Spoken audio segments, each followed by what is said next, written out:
Olá, meus amados, graça e paz.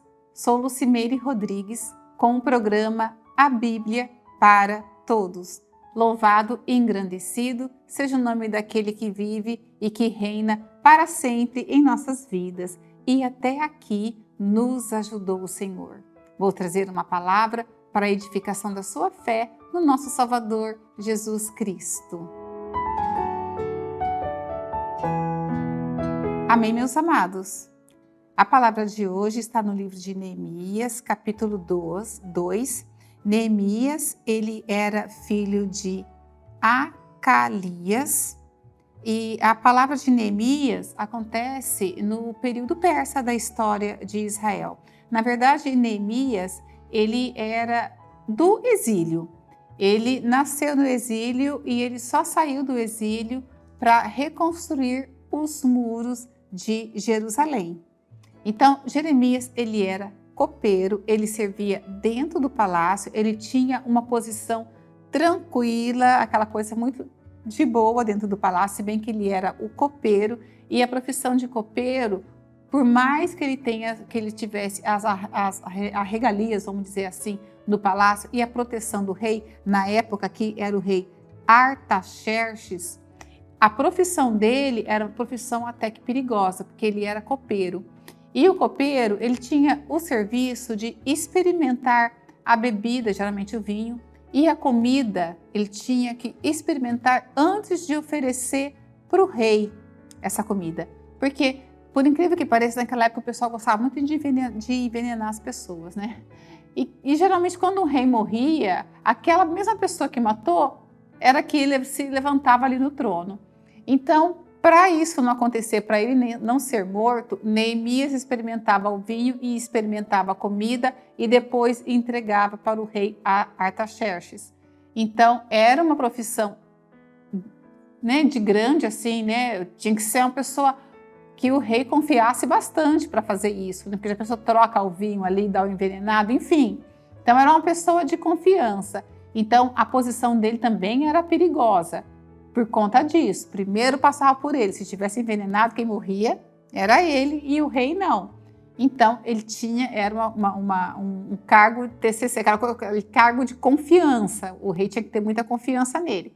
E acontecia isso com Neemias. Neemias foi um homem que ele entregou a vida dele ao Senhor. A gente vê a história de Neemias, a gente vê a mão do Senhor ali ajudando Neemias. Porque Neemias dá uma grande lição para a gente, uma lição de uma pessoa que ele foi um habilidoso líder, um líder muito habilidoso e um grande administrador também. E ele era um ótimo funcionário, porque o rei era um rei persa.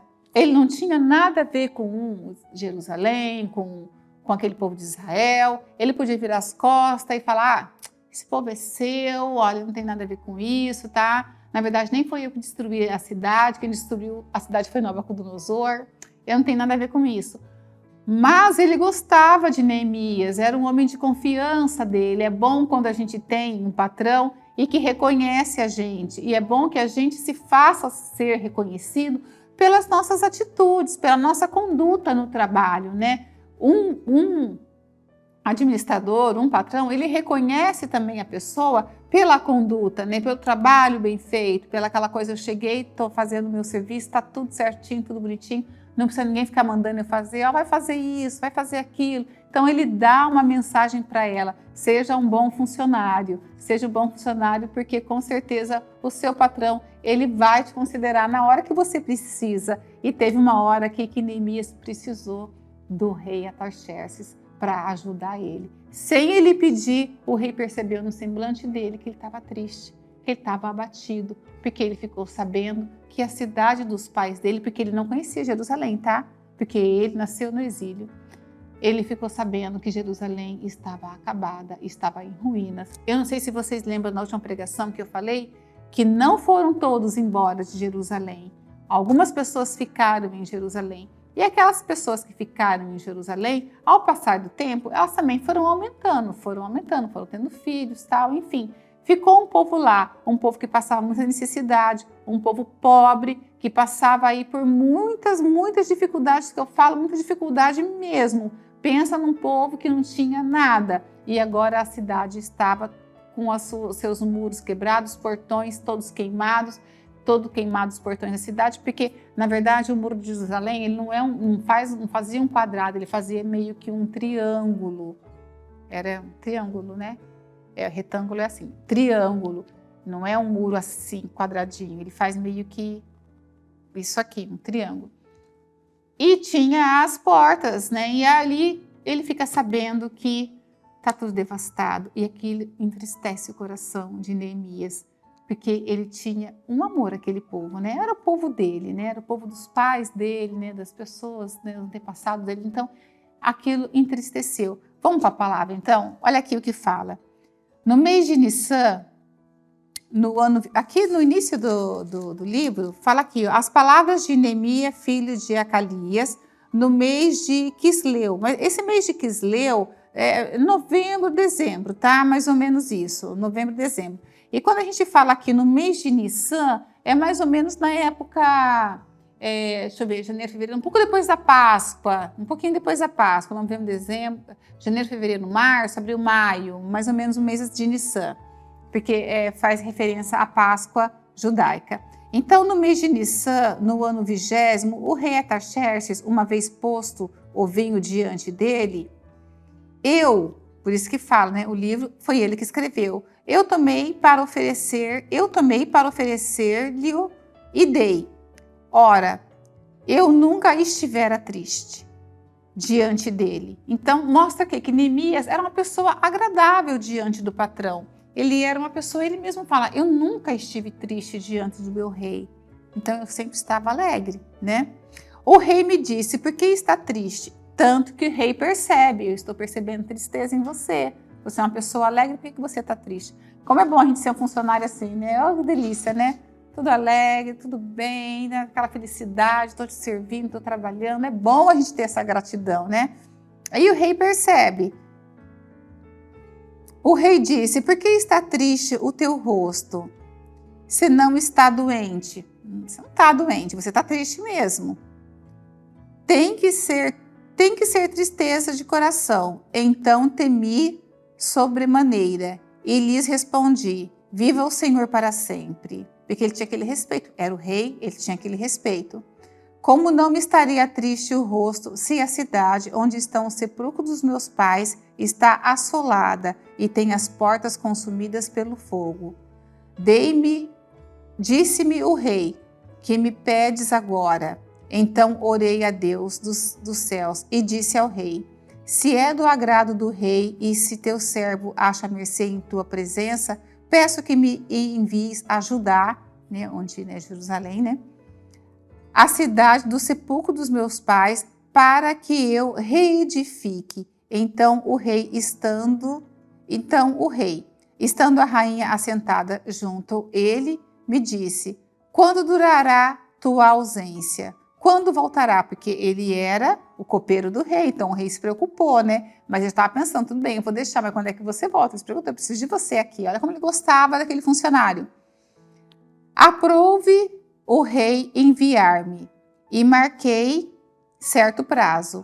E ainda disse o rei, se o seu rei parece bem, dê-se-me cartas para os governantes da além do Eufrates, que era além do rio que ele iria passar pelo rio, para depois do rio, para que me permita passar e entrar em Judá. Porque esse entrar num lugar, voltar e sair, não era algo assim que a gente faz hoje, vamos dizer assim, né? Eu vou numa cidade, a gente não tem esse trânsito tão livre como a gente tem hoje, né? Na época de Paulo até tinha, porque Paulo tinha dupla cidadania, então ele entrava e saía com mais facilidade, mas isso não era uma coisa para todos. Para além do Eufrates, para que me permita passar e entrar em Judá, como também cartas para Asaf, guardas das matas do rei, porque existia esse guarda, para que me dê madeira para as vigas das portas da cidade do templo, para os muros da cidade e para a casa em que deverei alojar-me. E o rei mas deu, porque a boa mão do meu Deus era comigo. Então ele conta o rei me deu as cartas para eu entregar para essas pessoas, para eu poder sair daqui, entrar na cidade de Judá, e me deu carta para as pessoas que cuidavam das madeiras ali, entregar as madeiras para ele edificar os muros, edificar os portões, edificar a casa onde ele estava alojado, porque Jerusalém estava assolada. Então o rei deu tudo isso para ele, deu assim, carta branca, você apresentando com essa carta, porque essa questão de carta, ela era depois carimbada com o anel do rei, que era um selo, vamos dizer assim, né? Era um selo, era um tipo de uma parafina, vamos dizer assim, que ele carimbava a carta, e a carta só era quebrada ali para a pessoa certa. Se tivesse uma carta aberta, com o anel aberto, já não tinha valor nenhum, para alguém tinha lido. Então, é só para as pessoas certas que o rei colocava ali, carimbava, vamos dizer assim, selava a carta e entregava a carta. Entrega as madeiras para esse meu servo, entrega as madeiras para as pessoas ali que tinha condições de estar ajudando Neemias a reconstruir os muros de Jerusalém. Nessa época, Neemias é contemporâneo de Esdras. Esdras estava muito preocupado em edificar o templo, que é também algo muito importante para os judeus, para começar o sacrifício no templo. E Neemias estava preocupado em cercar a cidade. Agora eu vou explicar uma coisa para vocês. A questão de cercar a cidade, murar a cidade, era algo que naquela época era muito importante. Porque os muros da cidade, cercar a cidade, pede um sentinela para ficar guardando a cidade. Eles não tinham aquilo, a cidade estava aberta. Então aquilo dava assim, colocava a cidade numa posição de qualquer um podia entrar, qualquer um podia atacar. Murar a cidade era uma questão de manter a cidade segura naquela época. Então, porque depois, quando os chineses inventaram a pólvora, se dinamitava tudo, não tinha mais razão de levantar muralha, levantar muro, levantar portões. Então, depois da pólvora, acabou toda essa questão de levantar essas muralhas. Mas até então, as cidades elas eram muradas, elas tinham os portões e elas tinham o sentinela para guardar a cidade. Você lembra lá das muralhas de Jericó? Lembra das muralhas de Ai? Então, todas elas tinham essa questão de cercar a cidade. Faz um cerco, cerca a muralha, coloca a sentinela. Tem até uma passagem, né, que se o Senhor, né, se o dono não serviu ao Senhor, em vão vigia o sentinela. Então tinha o sentinela, então tinha todo esse preparo para guardar a cidade, que Jerusalém, nessa época, como foi devastada pelo Império dos Caldeus, por Nabucodonosor, acabou com a cidade, não tinha mais isso. E Neemias, preocupado com aquilo, em guardar a cidade, foi e ele conseguiu, hein? Ele fez uma administração certinha. Daqui até aqui vocês vão construir, daqui até aqui vai ficar a parte desse pessoal que vai construir. Então eu não vou ler diretamente quem foi porque é extenso, mas ele organizou de uma tal forma que cada um ficou com uma porção certinha para fechar a cidade. Então por isso que eu falo que ele foi um estrategista, teve uma estratégia, foi um grande líder porque ele chegou lá, falou, vamos erguer a cidade, e com o carisma que ele tinha, acredito que ele tinha esse carisma também diante do patrão dele, ele usou desse carisma com as pessoas que estavam ali, porque eles eram pessoas que estavam ali, né, naquela pobreza toda, né, tentando levantar a vida, e eles, não, vamos guardar Jerusalém. Então ele foi um grande estrategista, ele foi um grande líder e ele foi um grande administrador. Ele administrou tudo aquilo de uma forma maravilhosa e fechou a cidade de Jerusalém. E aqui fala, que ele mesmo fala, as mãos de Deus estavam comigo. E você sabe que teve levante, teve pessoas que não queriam que ele levantasse aqueles muros, não. Teve, aqui na passagem tem aqui, olha, que eles ficaram sabendo que Sanbalaque, que era um horonita, Tobias, servo amonita, aqui fala esses dois, mas tem um outro chamado Gesem, que era o arábio, que ele foi investiu contra Neemias, para ele não construir esse muro. Quer dizer, não foi tudo tão assim fácil, não. Teve represárias, como sempre, né? Como sempre, teve represárias, E aí Neemias conseguiu contornar a situação, conseguiu fazer com que acontecesse o levantamento das muralhas, né? A muralha só foi destruída depois, tudo foi destruído depois com o Império Romano, porque depois a cidade foi reconstruída. Agora eu quero mostrar para vocês aqui, eu não vou entrar muito na história, é interessante vocês lerem, porque aí conta direitinho quem se levantou contra Neemias, como foi que ele fez a divisão da construção do muro, como ele fez os portais. Foi tudo muito bem feito, foi feito com muito capricho, com muito carinho, porque ele era uma pessoa zelosa no que fazia. Neemias, ele se levantou aqui na história, a gente vê Neemias, ele não era um profeta, mas ele se levantou com uma pessoa com muito zelo, com muito cuidado, com muito carisma, tanto que Deus estava com ele. Deus abriu as portas de uma tal forma para ele levantar aquela cidade, porque brotou no coração dele.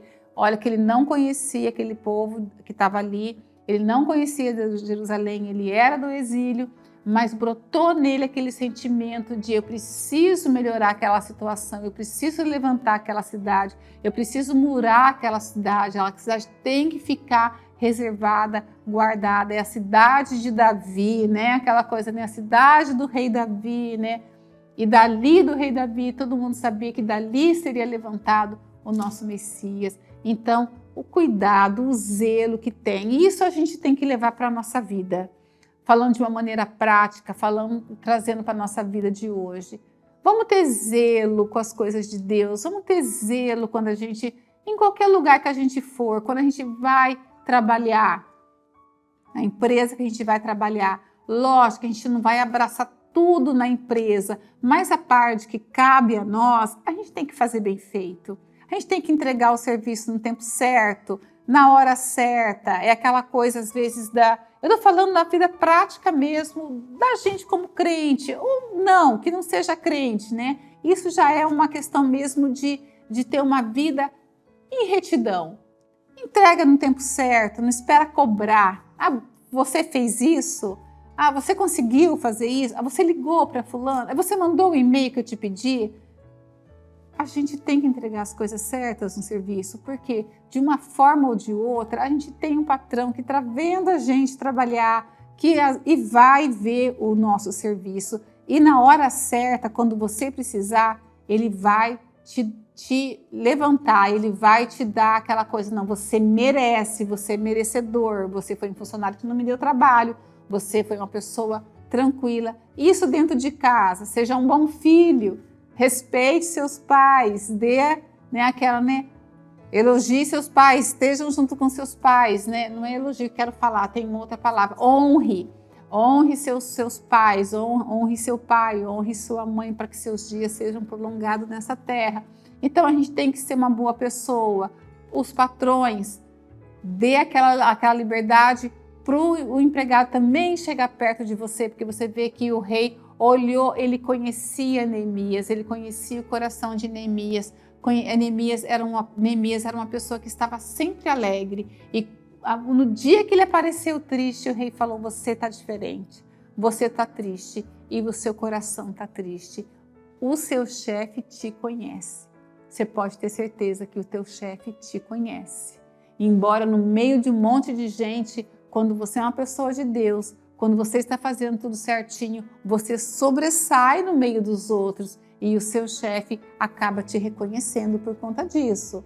Da mesma forma que o chefe conhece aquela pessoa que está com atestado em cima de atestado, em cima de atestado. Deus conhece aquele quando aparece abatido, daqui a pouquinho vai trazer um atestado. Eu tenho certeza, porque quando ele aparece assim, ele vai trazer um atestado. Infelizmente, tem gente assim, inclusive no meio dos crentes. Tem gente que amanhece um dia meio triste, às vezes não tem nada, no dia seguinte está com atestado de 5, 6 dias, e aquela sessão, o departamento às vezes tem que ser coberto com outra pessoa, mistura tudo, dá uma confusão na empresa, porque aí tem que tirar atrapalha.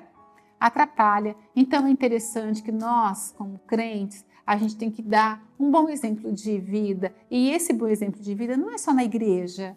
A gente tem que dar um bom exemplo de vida na sociedade, no trabalho, na nossa família, com os nossos filhos, com os nossos pais. A gente tem que dar um bom exemplo de vida, porque a nossa vida ela tem que refletir Cristo.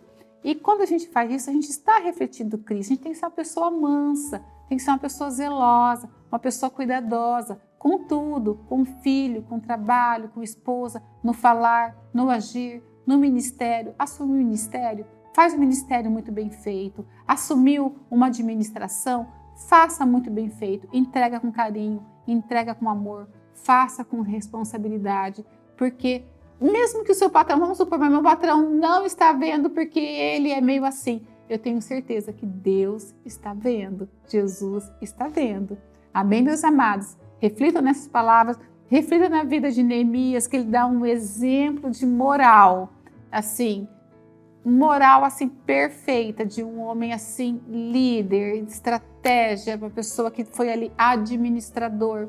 E nós somos administradores, embora a gente trabalhe para outras pessoas, muitas pessoas trabalham para outras pessoas, não tem uma empresa, vamos dizer assim, não tem comércio, mas a gente tem que administrar o nosso dinheiro, administrar a nossa finança, administrar nosso trabalho, administrar nossa casa.